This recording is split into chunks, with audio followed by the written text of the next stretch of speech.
On this panel, we have Susie Violet-Ward, Giacomo, Elisa Huff, and D++. So take it away, guys. Give them a round of applause. Thank you for coming. So education is really tricky, and it's really difficult to know where to start. I try and undo some of the damage in the mainstream media, and we were talking about Brandolini's law and the asymmetry of bullshit. And for anybody who doesn't know what that is, it's the amount of energy needed to refute bullshit in an order of magnitude bigger than that needed to produce it. So education is very, very important in Bitcoin, and everybody has their own unique ways of approaching it. So would you like to introduce yourselves? Start from me? Okay. So, Giacomo Zucco, I quit my fiat job in 2013 to do Bitcoin startups. My initial idea was not to do education at all, was to do like cool projects like a mining farm that failed, a wine tracking on the blockchain business that failed because it was nonsense, a starter coin alternative, a Kickstarter alternative on Bitcoin that failed, a wallet that didn't fail just because Blockstream acquired that, as otherwise it would have failed. But then I realized after 1 year that my business model was pouring a lot of my money into failed Bitcoin startups and making some of that money back by consulting banks and institutions and other consulting companies like Deloitte. And so basically the business model was support Bitcoiners without any business model, and then extract information and become wise about Bitcoin and sell that intelligence to fiat institution. And so basically I realized after a few years that what I was doing was education. And so I said, at this point we just may as well do something explicitly about education. So now I'm the director of Plan B Network, which you probably know because of the lounge and everything. Well, thank you all for being here, and thank you to everyone on the panel as well. You all have helped me on my Bitcoin journey and educating me on my journey. My name is Ella Huff, and I'd say everything I try to do in this space is how to help younger generations come in. So I am the project lead at Generation Bitcoin, which Arsh co-founded. Also co-founded the Bitcoin Students Network. Part of that, founded the Cornell Bitcoin Club. I started a Bitcoin major at my university. And then as a part of that, also working on a study with the Human Rights Foundation looking at Bitcoin adoption and financial freedom. And then after I graduate, I'll be entering the Bitcoin mining space. Hi, I'm D++. I am a full-time Bitcoin educator. I make interactive Bitcoin games and experiences. How many of you were here yesterday for my Cetillionaire game? Oh, yeah. That was my first time doing it. It was a big hit. We're actually going to ask a couple trivia questions to you guys today just because it was so fun. Also, we want to wake you up as well. So I'm a full-time Bitcoin educator. I contribute to open source education, and thankfully I'm able to do that through the support of foundations like HRF. Really, really grateful for that open source support. So Giacomo this time has graciously offered to sponsor today's lightning round. I'm just laundering Rockstar's money, basically. Did you settle on 2,100 sats? 2,000 sats? Is that what they're getting? Yes. I'm laundering part of Rockstar's money. Well, I'll up the ante. I'll sponsor a bit as well. I'll up it by 21,000 sats. Yeah, that's generational wealth. All right, so if you guys don't mind actually pulling out your phones, we're not just going to talk about education, we're also going to educate. So pull out your phones, open up your favorite Lightning wallet. For how many of you is that Phoenix? Phoenix is kind of like one. I think Phoenix is kind of one, but it sucks for us in the US. It's been nuked from the App Store, I'm afraid. But you probably also have access to Wallet of Satoshi is really good. Strike is really good in the US. Does anybody not have a Lightning wallet in the room? So dope. Does anybody have a Lightning wallet that is not LNURL enabled, which is to say you can't pay to a Lightning address? Just one. Okay. That's okay, because I made an app for that. So there's an app for that. So the way this is going to work is we're going to ask you a trivia question, and you're going to submit your answer over the Lightning Network itself. Now, I think this is quite timely because I do believe this is encrypted in the Onion message, and I'm sure you guys heard the news about the Telegram CEO getting arrested. Pavel Durov, yeah. It's really, really pretty dark, pretty scary times. So anyway, back to the fun times. You're going to answer over Lightning. You're going to put your name and the answer in the memo field of a Lightning payment to me. I don't need your sats. Just send me one sat. And some of the user interfaces will call it a comment. Some will call it a note. Some will call it a memo. It's all the same field. So depending on who designed your wallet, find that field.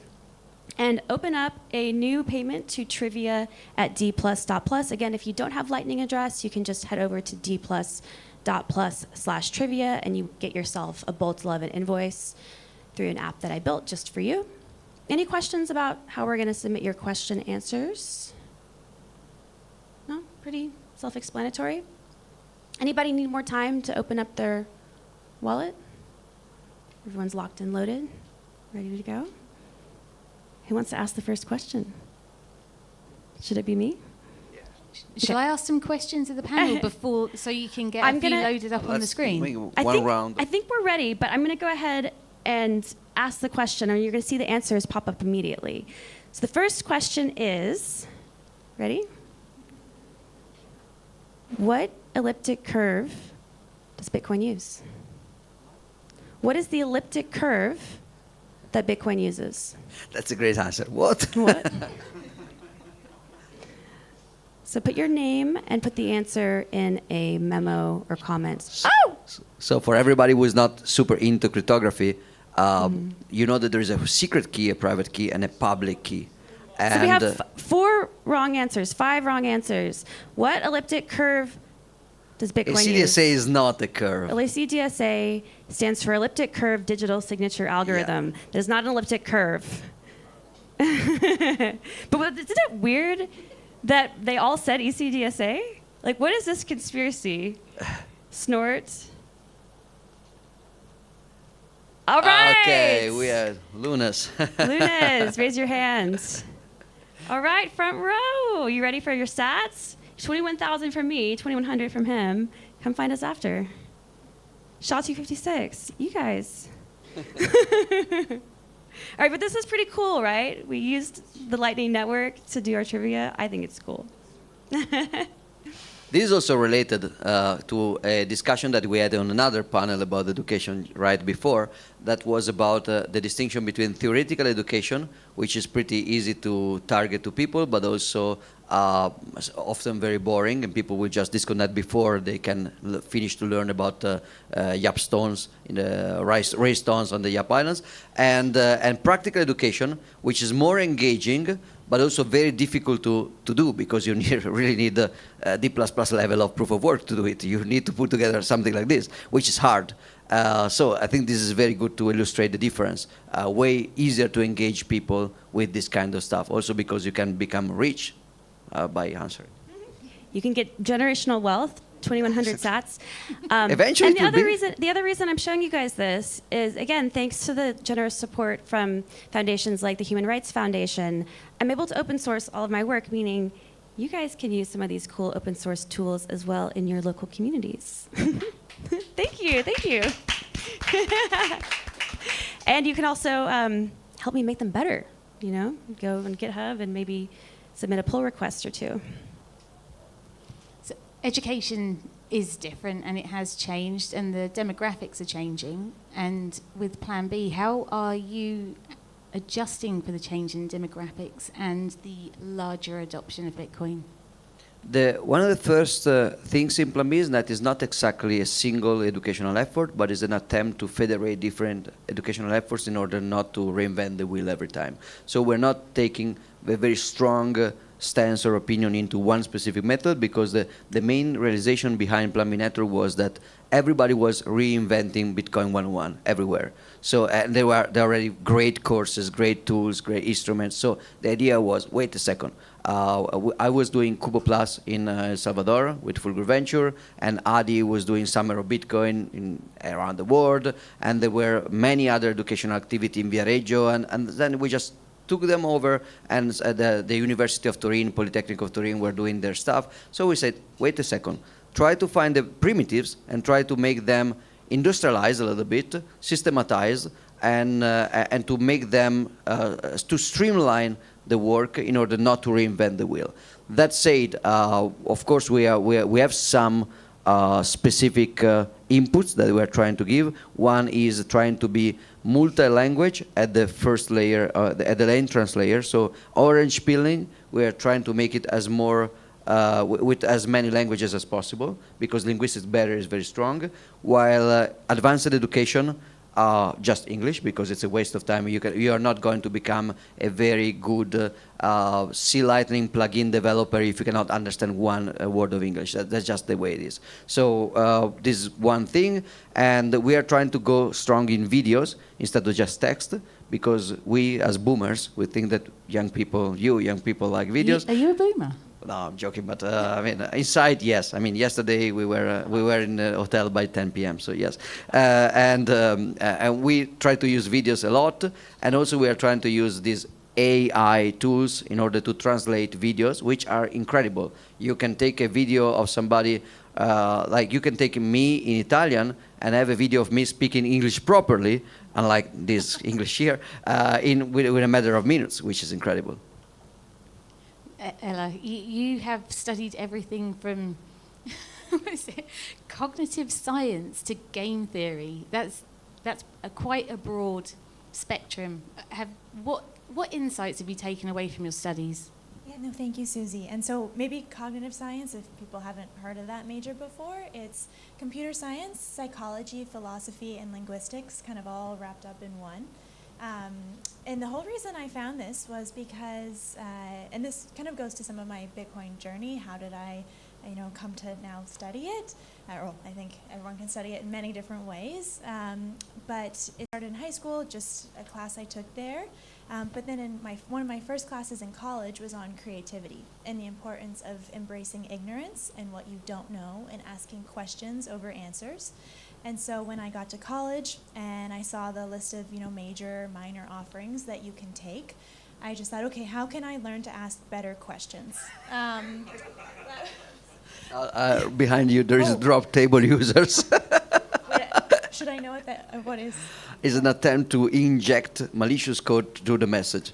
So Oh. usually when you send a message to a website, if you have an escape character that will make the message go out of the encapsulation into the code, you can actually delete the server or do something. Right. I see. Anyways, just how to ask better questions. And I think that's a huge appreciation I've gained from Bitcoin, is being given kind of freedom of thought and how to think, first principles, all of that. And so I chose cognitive science as my first major because that was the one that was most fitting for me.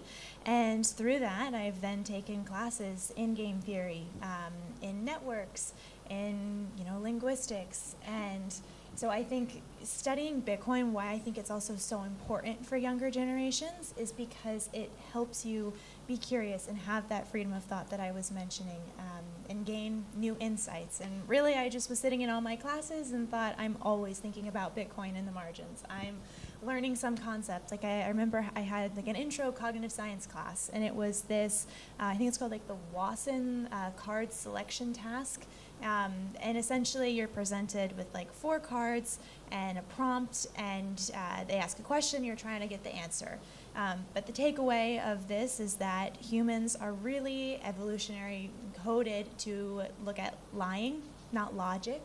And so I thought, okay, when I'm talking about Bitcoin, a lot of us on education, we lay out, here's the very logical reason why you should adopt Bitcoin.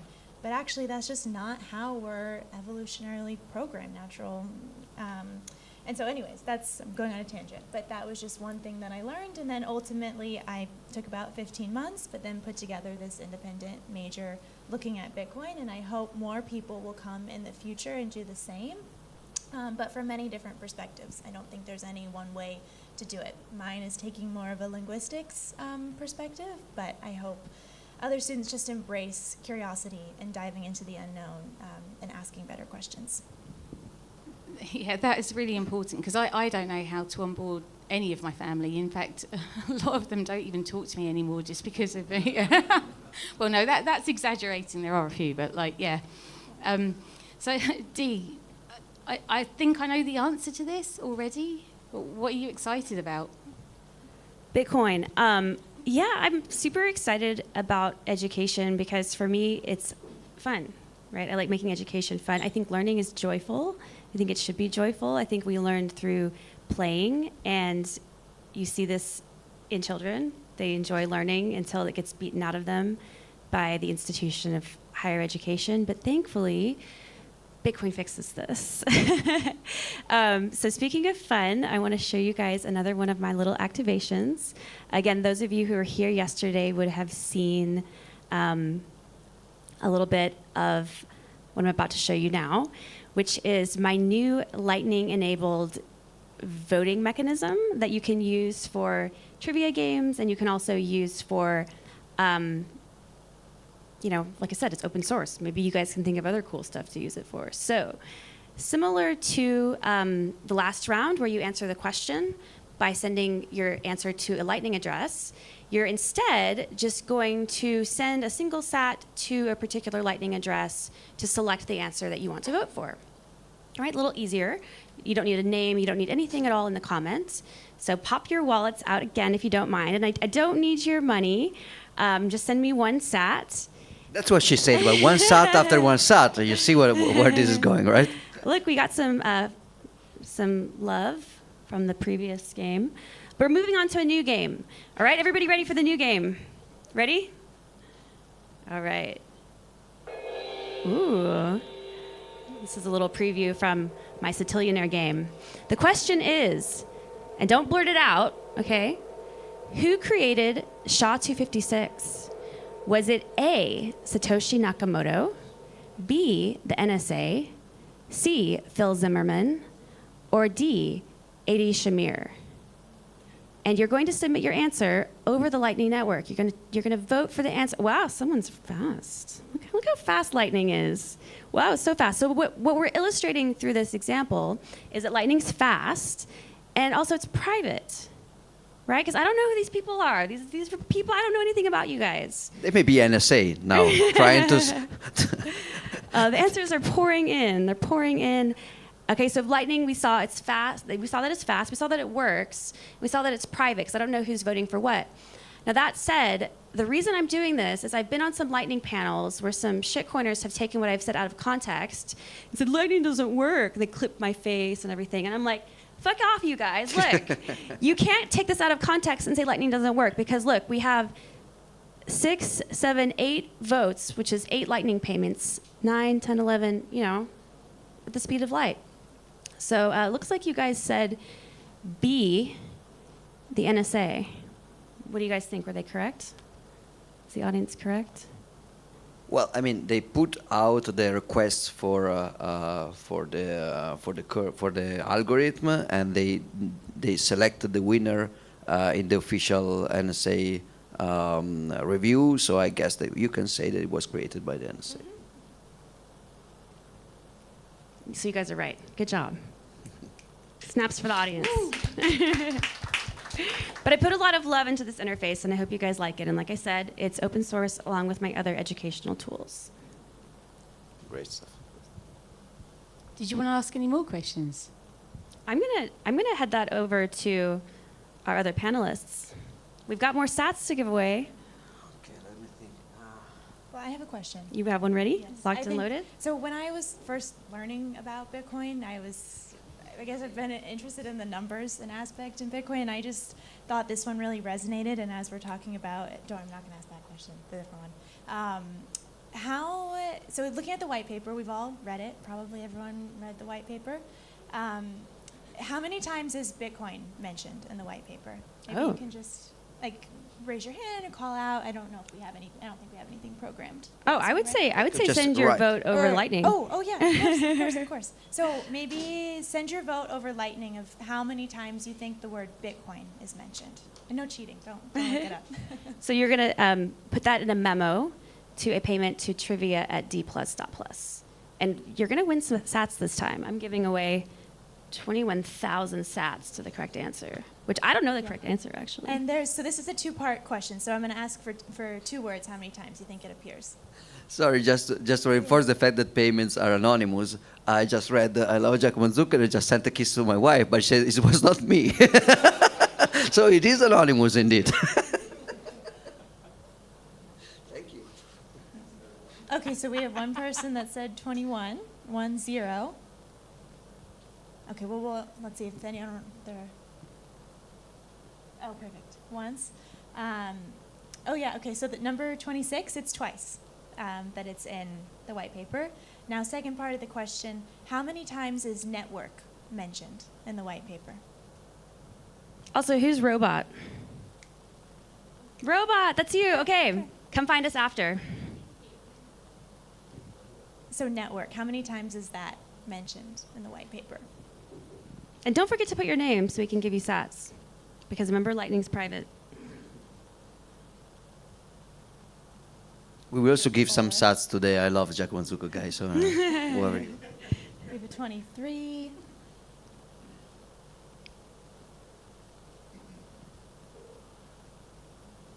Twice. No one's got it yet. Well, they can keep voting as we continue our panel. So maybe oh, okay, we're waiting. Okay, number 32, it's 21. Who's Fede? Fede, did I say it? Yeah, you got it. So I thought this was really impactful and meaningful because learning about the prehistory of Bitcoin and 40 some odd years of different pieces that all found their way influencing into the white paper and bringing us Bitcoin. I think especially with education, no matter who you are, how much you know something, and you can add that and you can share it with the person next to you.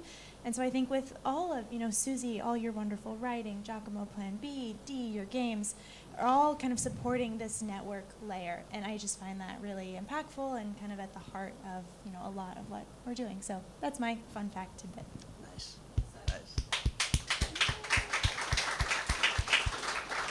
So, my turn for the question.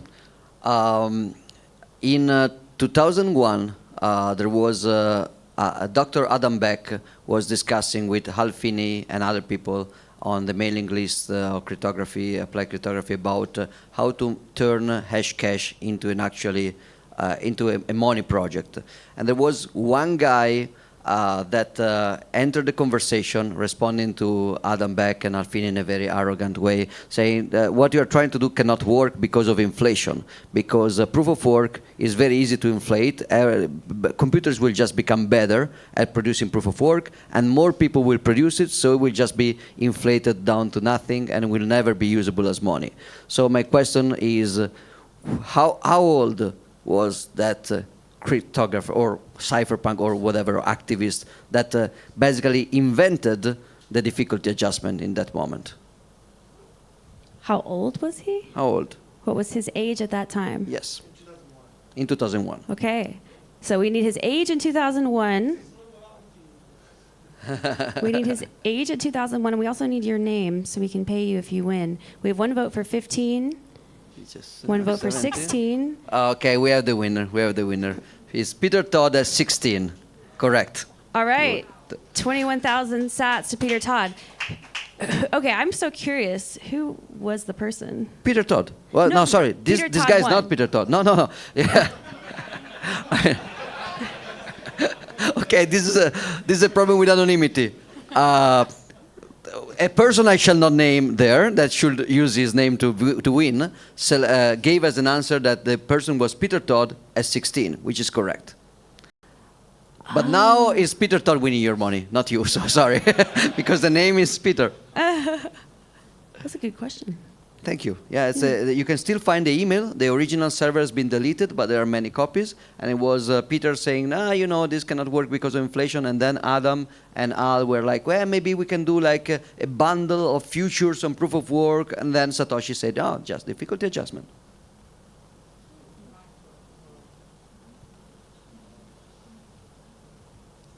How much time do we have left? 5 minutes. Okay, this is a bit cheeky and maybe not completely accurate, but you know how everybody says we are all Satoshi? Who legally isn't?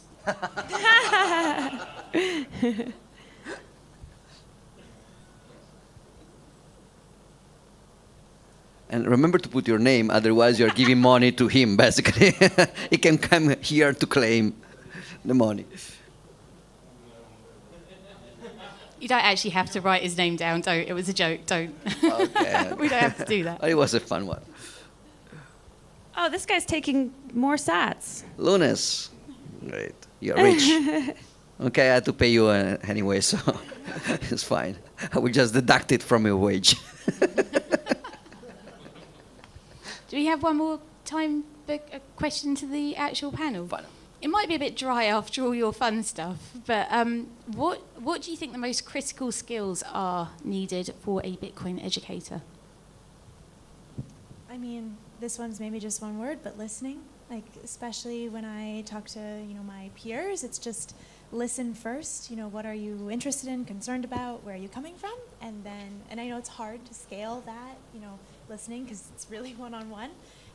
Showing the practical utility, value add for that person. I think those are both very, very important. Well, I think Ella's right, but just to add something else, which is not just a repetition, bridging between words. I've seen many very great Bitcoin developers knowing their stuff, but not being able to teach because they assume everybody else knows their stuff. And I've seen people that don't know anything being very good at connecting with the people who also don't know anything, but not adding anything, if not bullshit. So you have to stay in between, which is very hard. You have to know enough to provide value, but also to remember when you did not know that enough that you can connect with people who don't know the same. Otherwise, you just speak a language that people cannot understand. Often I fail with this, but it's very hard to do it, and you have to. It's a very fine tuning. I'm cracking up. The audience is answering. The audience says we need to meet people where they are. I love our audience. What do you think, Dee? Simplification. Yeah, I think number 45 sums it up for me. Yeah. And also just maybe one final note, what I've appreciated learning from all of you all as well is that you're very empowering and kind of reassuring in how you teach and how you share. And so maybe just extending some grace as well with whatever audience you're with is important. Yeah, that's Yeah, lovely. I mean, I'll say something that was kind of impactful that was said to me was, NVK of CoinKite, he said you don't need anyone's permission to do anything in Bitcoin. And I think sometimes, especially in the fiat world, it's like we kind of defer to authority. It's like you want someone to pass the baton to you. Like, is it okay if I do this? Is it okay if I build this company? Is it okay if I start a meetup? You don't need like Andreas Antonopoulos to say, oh yeah, you should totally start a meetup. You just do it. I think that's a really great place to stop. Yeah, that's amazing. Thanks, guys. Yeah.